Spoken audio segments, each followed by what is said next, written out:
My name is Sarah Woodbury. I'm here today with my husband Dan to talk about the brothers Gwynedd.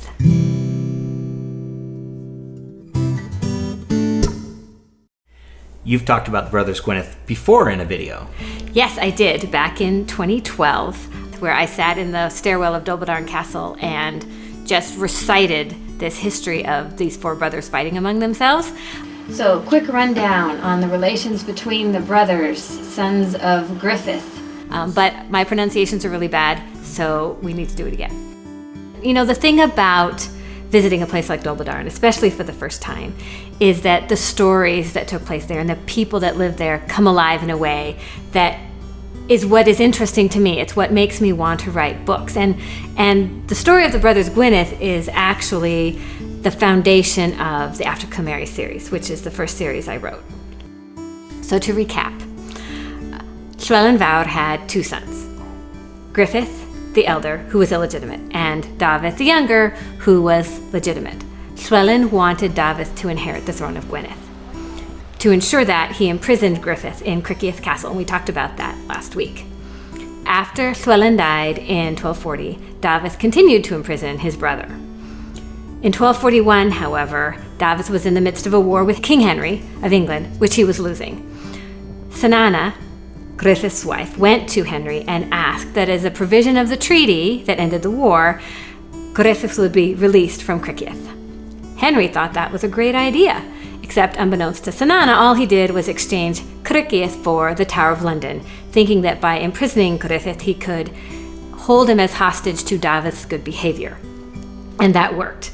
Sanana took the family to London as well, and that included Owain, the eldest son, who actually was put in prison with Griffith in the Tower, and then two younger sons, Dafydd and Rhodri. Llywelyn, as in Llywelyn ap Griffith, was left behind, or chose to remain behind, at the court of Gwynedd as sort of an apprentice to his uncle Dafydd. He was only potentially 14 years old at the time. Griffith was imprisoned in the Tower of London starting in 1240. 1244, he climbs out of his window and falls to his death because the rope that he was climbing on broke. With that, Dafydd started his war again with the Normans. Owain is freed as well, but he stays in London with his family. In 1246, Dafydd dies unexpectedly, and leaving basically Llywelyn as the last man standing in Wales and as the heir to the throne. Owain hastily makes his way to Wales, and apparently Gwynedd was split fairly amicably between them.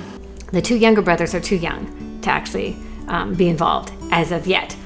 However, when Dafydd turns 14 and comes of age, which is the age of maturity in Wales, he comes to his brothers and says, I need some land too.